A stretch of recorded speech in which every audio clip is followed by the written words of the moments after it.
Hello, Hey, how you doing? hello, John F. and other people who just joined. Mario and Larry, Chuck, and who is that there? And another guy, I can't see his name. Anyway, hello to everybody. Keith in Albuquerque. Mm. I work with Bob Reed. Oh, hey, how wow. you doing? Good, glad to have you with us. Yeah, thank well, you. Okay, can you hear me now? Pardon? yes, Can you hear me? yes. Yeah. Yes. Oh, hey, I was just going to say, I heard that the new Medicare card's coming out. I'm not going to have Social Security numbers on them anymore. It's about darn time, isn't it? Yeah. The beginning What kind of Medicare? What kind of Medicare do you have? Do you have Medicare, standard Medicare, or Medicare Advantage, or what have you got? I think it's just the regular Medicare that most people get. I'm not sure, but Okay. it's Do basically. you buy a supplemental plan with it? Actually, no, we have a full private insurance plan. So we really have two insurance plans, Oh. and believe me, if you have something like a stem cell transplant or something expensive, a long hospitalization, having two full insurances is really a lifesaver. That's true. We still have to pay the deductibles, but those are relatively small and we can easily manage those financially. So, I mean, I don't know what we would have done. The private insurance we have is not a Medicare supplemental. It's a full insurance, and it's one that we got through Kathy's former work, which she used to work for the Orange County Public Health Department, and she was able to continue one of those insurance plans even out of state and even after she's retired. So we're just going to keep paying premiums into that, and believe me, it's worth it. That helps a lot. For me alone, Yeah. for my medical needs alone. But I'm on Medicare Advantage, and what that is I don't know if you know what that is. That is not even associated with Medicare. It's the insurance company's own thing that is approved by. It's basically a private insurance then. Yes, it is. Yes. Okay. Is that a supplemental or an all? No. The Medicare Advantage can cover both medical and prescriptions. You pay the right fee for it. I have an Advantage program too with Kaiser, although I used to have an Advantage Plus with them and I dropped it because I figured out that basically the Kaiser's Advantage Plus plan basically cost more than the darn thing was worth. It turned out to be a gimmick, but their straight Advantage plan is okay. What did the Plus plan supposedly give you? Well, it gave you 10 if you wanted to go to this one health club, which is miles from my house, it would have allowed me a $10 a month subscription over there. It gave me supposedly dental coverage where I paid 50% and they paid 50%. Oh, okay. On HMO Dental, but I found out that the dental company, what do they call, Delta Dental, which is the biggest in California, it's a racket that they're doing with Medicare. What they do is, like, normally you go to the dentist and he charges you X number of dollars to, let's say, do a filling. Right. What they do is they charge you two charges. Both of them happen to be identical for every procedure. Really? Yeah. One of them is to set up to do the filling. The other one is to do the filling. So in effect, Medicare is paying their full thing. You're paying the full thing. You're not getting. So I go to a private dentist, and it costs me less than doing the Medicare Advantage. Have you ever heard of the Carrington Care 500 plan? No. Okay, Carrington Care 500 is a dental and eye program. It costs me $14.95 a month, and they have preset payment costs. If the dentist you go to accepts it, they have preset costs. Like, for instance, a cleaning usually would be in the $40-50 range. Carrington Care is $26. So I've got that, and that has really helped out as far as dental goes. Well, I've been going to the same dentist for 25 years or so, and Yeah. he teaches at USC. He's at their dentist school and so forth, so he knows his stuff. And he doesn't take insurance though, but it's still cheaper than Okay. Delta Dental. But the other thing they give you is the only thing that they actually do is that every 2 years they give you like $300 and some towards your glasses. Well, I figured it out, and it costs more than the $300 and some for insurance for the 2 years. Just to pay the. So it doesn't make sense. So I dropped the Advantage Plus and just have. Okay, I got you. All right. So everybody have a good holiday, good Christmas, good New Year's. Oh, absolutely. Morning, Bob. You're muted at the moment. Morning. I'm here. I can't stay the whole time. Oh, okay. All right. Well, got to do what you got to do. But the video will be up. Will be up in a couple of days. Yeah. So. Let me throw out a question. Does anybody know a way that you can either set system preferences or go into airport utility so that when Apple puts out a firmware update to the airport, you get notified other than having to kind of watch the little green light change to yellow and start blinking?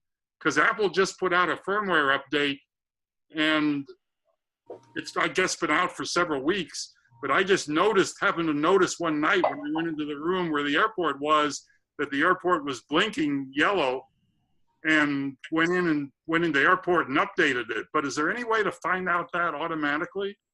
I'm looking to see. I thought there was a setting on system preferences for that. I got to look and see. The only thing I can think of, Larry, is there may be some mailing list you could get on that would send out an email and you'd get notified that way, whether, that's run by Apple or by someone in their message boards. Other than that, I don't know if there is an automatic way. I'm not sure. Has anybody else noticed that the airport needed updating? You can, at least for apps, you can go into the system preferences and what is it, the third row down or whatever the heck it is where they have the App Store, and you can select the App Store and you can have, it says the App Store keeps Mac OS and apps from the App Store up to date. Right. You want to automatically download apps, purchase or whatever, check now. But whether I'll have to do a Google search on that one and let you know, Larry. I'll have to look and see. The one thing that saves you is things like firmware updates aren't supposed to happen very often, and Right, usually they don't. I've had like I've seen 2 of them in the last 3 years. Yeah. I discovered it by accident because I don't pay any attention to that little light. Yeah. I know most telecom devices, most datacom devices, most networking devices, they're all designed to be shoved away in some wiring closet where you don't have to look at them or do anything directly to them, not out in the open where you're looking at the lights all the time. Now, it's a little bit of a gray area with Apple's base stations because they're selling mostly to end users, people who that's on the edge of the network, the internet. For them, it's not some core router off in ISP land somewhere. So, I don't know. I don't have a good answer for that, Larry. But I would go into Apple's message boards and find one where they support problems with airport base stations. And if you don't see anything about it, post a question on there about the same thing you just asked here and see if anybody responds. They're probably not the first one that wanted something like that. That's probably very true. Hey, I got a question for all you guys. In the meantime, Does anybody use iDrive out there?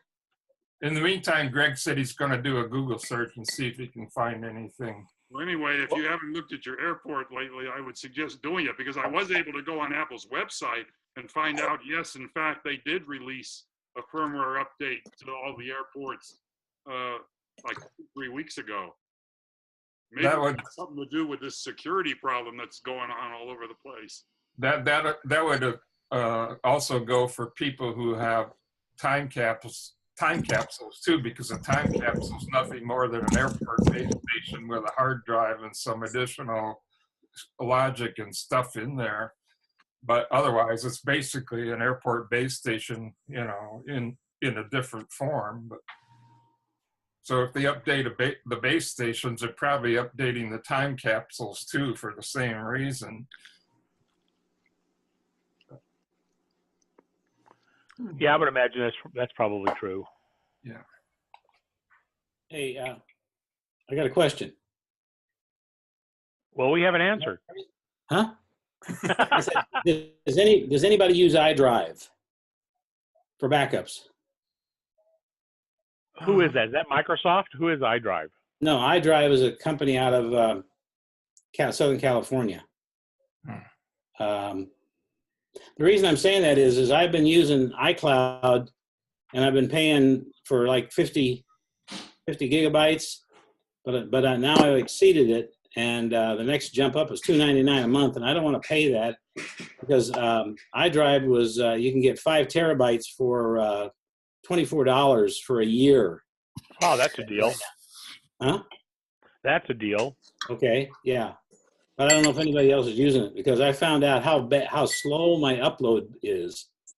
I got like 237 gigabytes I have to upload, and it's taken hours and hours and hours. Yeah, John, that's true. That's typical of all uploads. I mean, they're usually about 1/3 or 1/4. I mean, I have Carbonite, and I got about 230 gigs up at Carbonite.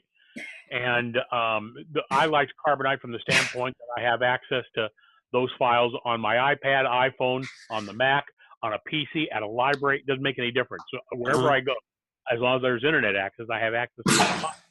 And that it saved my butt more than once. And but let me tell you, the first time you get Carbonite and you start to, and it starts backing stuff up, there's things about it. It runs constantly, which bothers me. Yes, you can pause it for 24 hours, but the demon's still sitting out there. But hang on, I'm gonna mute everybody temporarily. But the drawback I find is that with Carbonite is that I pause it a lot. The good thing is it automatically unpauses after 24 hours. That's good from that standpoint. I'd like to have a way. It's a little klutzy, I think, from the way it backs up, because it's looking for any change and it's constantly looking. And to my way of thinking, rather than tying up network access while it's being interactive, it should be running a program, which maybe it does, but it should be running a program here on the Mac similar to what Time Machine does, which says, make a list of files that have changed in the last hour, and then open up a connection, back them up to me, and then close that connection, and then start looking for files that have changed in the next hour and repeat that process. And unfortunately, at this point in time, it doesn't work that. I've written about that 2 or 3 times, but it works extremely well. But I can tell you right away, John, you got 200 gigs that needs to be backed up. It's going to be 4 or 5 days before it happens. So that's just the way it is, I guess. Greg, go ahead. Yeah, I got a question about Time Machine since you bring it up. I use Time Machine to both back up the computer and back up the photos to the Drobo. And I noticed when I do the photos, what I'll do is I only back up after a session. So there might be a week or 2 between the session. And it sits there. There's no need to back it up. Everything's on it. It's turned off, so I don't have to worry about hacking or anything.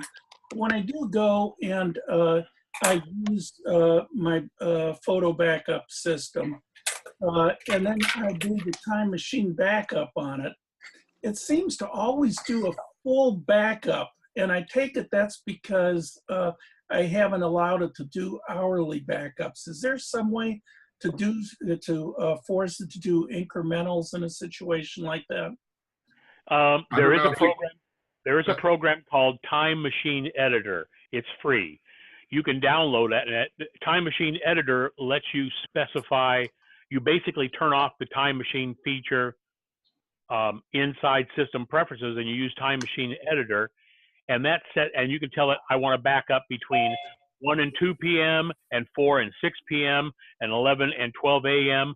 So you can tell the Time Machine Editor, you can customize when you want the Time Machine backups to actually do their job, if that'll work for you. And it's a freebie, Time Machine Editor.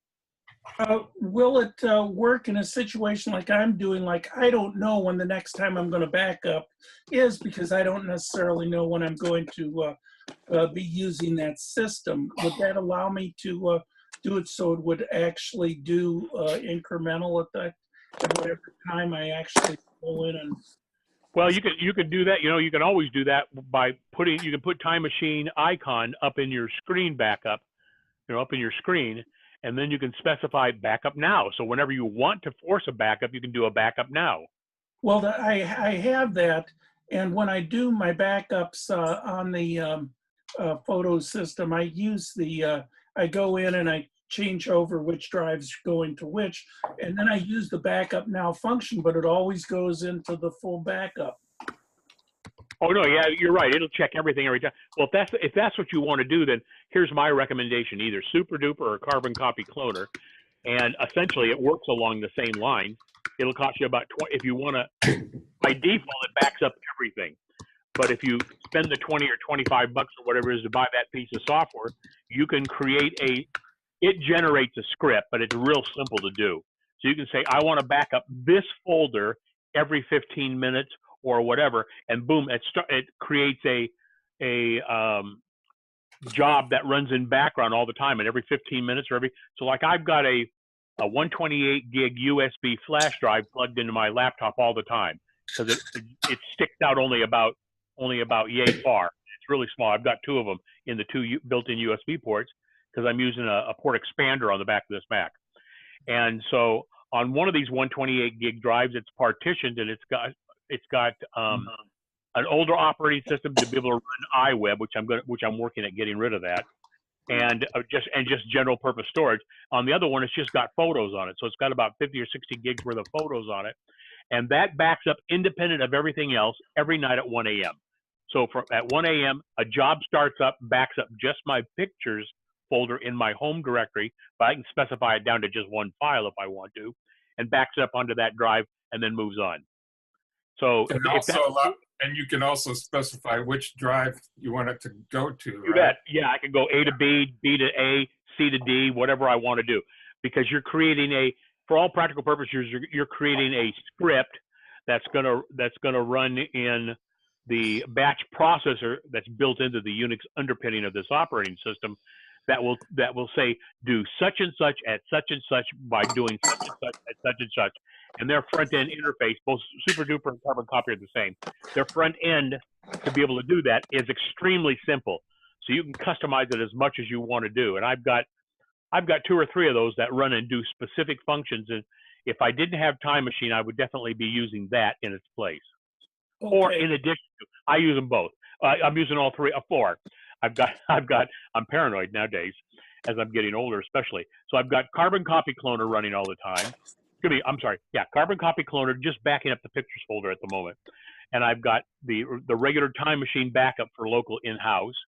I've got Carbonite backing me up nationwide across the country or whatever it is. And then I spend 36 bucks a year for Marcia and me. I'm using the family plan to back up both her documents folder and my documents folder and pictures folder, of course, up at iCloud.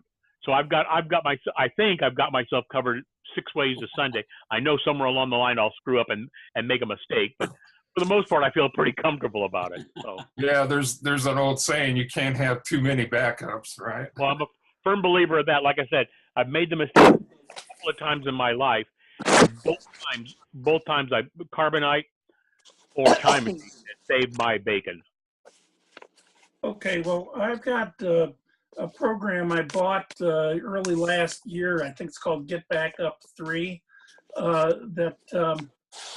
tried for a while, and then I decided, yeah, Time Machine's probably more efficient, so I went to Time Machine. But maybe I should use that because that allows me to clone. It allows the incrementals and so forth. So maybe I should use that one for the photos and just use Time Machine for the main drive on the. Does that, Bart, does it also allow you to schedule when the backup's done? Yes. Yes. But the thing is that scheduled on the photos, scheduled backups, that's really the problem, is scheduled backups really don't work for me on the photos, because when I'm not doing photos, I leave the Drobo turned off. Why run my hard drives all the time when, you know, I'm not doing anything with them? I'll show you what my carbon copy cloner setup looks like here. It's pretty simple. I use it more for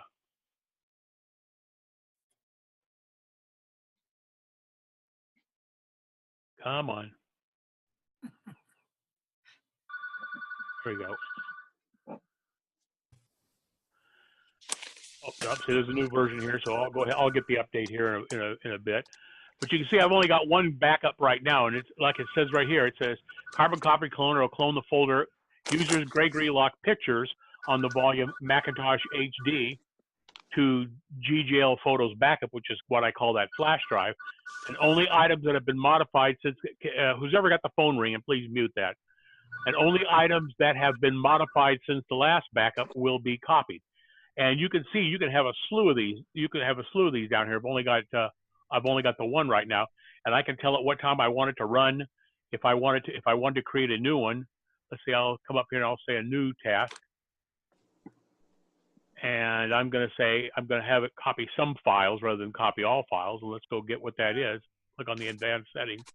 And then I can navigate down to wherever I want to do to back up just specific folder, even all the way down to an individual file.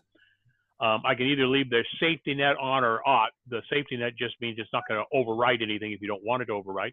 I can even have it send an email. Well, at this point in time on the photos backup, I have it, don't send me an email, only send me an email when there's a screw up of some sort. So if I've left that little drive unplugged for whatever reason because I needed the jacks for something else, although I've got a 7-port USB hub, so it rarely happens. But if I unplug that drive to free that jack, to free that USB slot, and the backup tries to run tonight, obviously it can't run because it has no place to write those files, it'll send me an email and it'll be real obvious that, oh, I forgot to do that. So I find that works extremely well, and that's Carbon Copy Cloner. I've got Super Duper, but I've been using this one longer. I'm pretty sure that they both work exactly the same and should solve that problem. And that's what I would look into. Okay, thanks a lot. Well, as you know, I don't have any faith in cloud storage for my photos. So the software, though, is the important thing. And my software does, I think the software does about the same thing, really, except it does it to the drive, the local drive. Well, let me tell you, if that's the way, what I would be tempted to do, just to let you know, is especially in your case, Bart, for as many photos as you have, I'd be tempted to buy a solid state drive, a couple of $100 or whatever it is, solely for photos backup. Plug it into the network somewhere along the line of USB 3 or off of a Time Machine, because you can do that off of you can plug into the back of a Time Machine on Airport Extreme and plug an external drive in there, and you can still talk to it for other things. And I something like your backup program or Carbon Copy Cloner or Super Duper or whatever, and make an explicit copy of the photos maybe every hour or maybe every 30 minutes or whatever it is, and let it do an incremental copy so that it takes a matter of a few seconds to be able to do it, but you can have it run as often as you wanted to onto a specific drive solely for that purpose. Maybe I'll do that this summer when I get a newer computer, because I'll be getting a solid state drive in that for that short period of time. It doesn't seem like it's worth that investment. And I am really well backed up, because what I do is I periodically trade one of the drives out of the bank.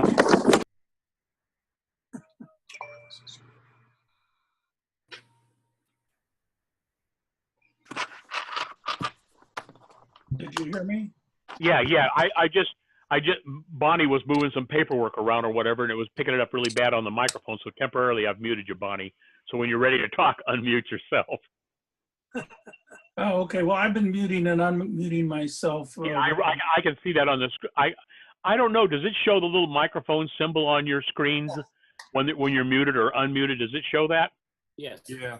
It does. Okay. I wasn't sure if it, because every time I look at this, I'm looking at it from the host standpoint. I didn't know whether it did that or not. So Right. I think when we're just having general BS sessions, it's not so bad. But if somebody's got a phone ringing or a dog barking or the spouse is yelling at you for whatever reason, that might be something you want. And if somebody's trying to talk and get a point across, I might go mute everybody except for, and then unmute that one person just for convenience so that we can all hear. And I apologize if I do that, but especially when we have an actual speaker come on, that'll be more of an issue. And you're much better off to let me go ahead and mute everybody just in case. And if you need to ask a question, unmute yourself, ask the question, and we'll go from there. That's okay. Yep. That works. I'm sorry, Janine, you started to ask me something earlier, and I think I missed out on it. That's okay. I've been working with a video trying to get it to come up on my regular computer, but I just wanted to know if you had any information on Steve. How's he doing?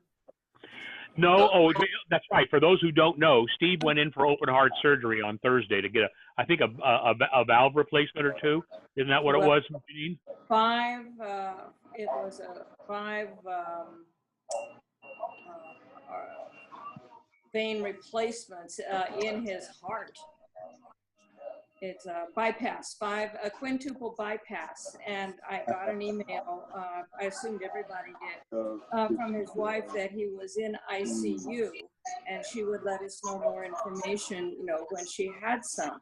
Hang on, I'm gonna mute everybody. Hang on a second. Okay. Okay, Janine, go ahead. Sorry. Somebody had something playing in the background. We couldn't hear you. Go ahead.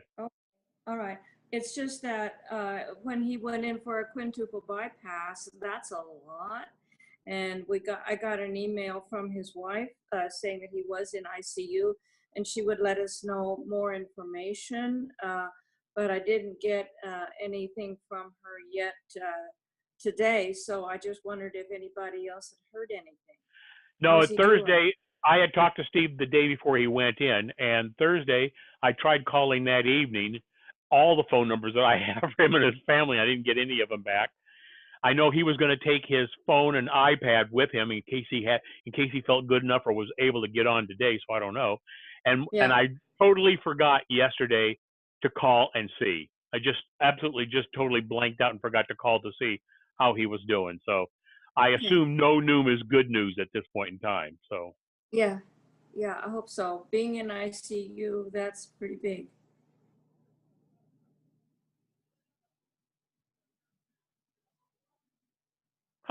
There's a feature I didn't know this had. If you're in gallery view, and I think it could only show 20 or 25 in gallery view, which has got the little pictures of everybody, when it goes beyond that, it adds arrows to the left and to the right of the gallery view so that you can scroll to the second half of pages, which is that's kind of neat. I assume it does that probably when somebody's talking. It'll still keep that. It'll still keep the person who's ever talking into that. So it's probably looking at how often was it that you were just there. So that's kind of a cool feature. I didn't know it had that. Maybe I'll have to read all the documents. I'm on my iPad, and all I have to do is just take my. Yeah, because it doesn't show. Right, it doesn't show as many. Yeah. Right. So Robert, what's going on? Let me unmute you there. How's everything going? Let's see. There we are. Good morning, guys. Good morning. Good morning, Robert. Yes. Happy New Year. Continually fascinating world here. I've been working a lot in the Bluetooth aspects and discovering all different kinds of connects, disconnects, whether it be AirPod or wireless headphones or I don't know. Just it seems like there's an ongoing growth of devices happening in the wireless world. Bruce, do I recall that you had a hearing aid? Had what? A hearing aid? Yeah, I actually have two, one for each ear, but yes. Okay, correct. And are they Bluetooth? Yes, they are. Well, Yeah. actually, okay. No, the hearing aids themselves are wireless, but they're proprietary. The remote control has a proprietary radio that links to the hearing aids, but it also has Bluetooth to link to the outside world. So yes, it has Bluetooth, but only if you have the remote control in use and you pair it with, you know, your stereo or whatever Bluetooth device you're using it with. Right, right. I was just I was getting educated and assisting a client with these devices and finding out that they were using they had AirPods, and they gave up their AirPods because they didn't need them anymore because their hearing aids were able to pick up from their phone just the same way an AirPod would. And then they also then gave up their Bluetooth headphones that they were using to have privacy with their television, because they had a private conversation between their television and their hearing aids. And it's just a fascinating world. And I don't know, different brands may do it differently, but this brand, the remote control is a requirement to use Bluetooth. And actually there's two model remotes, one with and one without Bluetooth, and both of them have a wired connection. So you can plug in a cable and connect that to, you know, a stereo or an iPhone or something, and use it that way without Bluetooth. And then it's proprietary wireless from the remote to the hearing aids, just like it is with the Bluetooth remote. I I interact with a lot of people that do use hearing aids, and when I saw that a significant, so I had to do some research on for a client, and it seemed like there was many models, many manufacturers that had made for iPhone hearing aids. Right. So you know, guys, we learn early on. We call it selective hearing, but then with our spouses. But the reality is, as we grow older, which we are, the higher frequencies are lost where the female voices are typically, and so when they'll be saying something, we don't hear them. Oh, that's a good excuse. We'll use that, Robert. You know, it seems to be something that is universal. and again, so when I found these made for iPhone hearing aids, maybe God did that. Maybe God did. The other problem with earbuds, Robert, the other problem with earbuds is there's only so much room in those ear canals to put something in there. So once you put in hearing aids, there's really no room to put in earbuds or any type of in-ear headphones. Now, if you have over-the-ear type headphones, that's different. That will work, but not the common Apple AirPod type earpieces. Well, I'll differ with you on that one, Bruce, because there's many different types of hearing aids. There's in the ear, there's over the ear, there's all different types. And one of the brands that was selected was so far into the ear that the AirPod had zero interference. That's true. It depends on the model, but yes, a lot of them, yes, there's they either take up too much space in the canal, or they go behind your ear, and then they have this little wire that with a device that goes into your ear, and that takes up space that you probably would have to use for an earpod type ear headphone. Yes, yes. You know, and I bring this up here in our computer group because again we are all experiencing new parts of our life as we go over, and it's probably more applicable to us as a group than it was, 10 years ago, 20 years ago. But the general, a hearing aid is defined into three parts typically. The hearing aid, which is the bulky item that may sit behind the ear or maybe inside.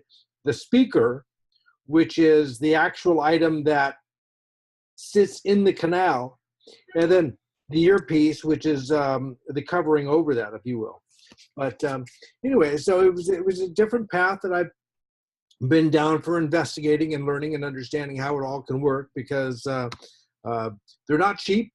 And but when when you can discount the fact, well, now I don't need AirPods anymore, and now I don't need these wireless headphones anymore, and all that kind of stuff. It's a way to rationalize stepping forward and allowing others to hear your voice, or for you to hear your voice.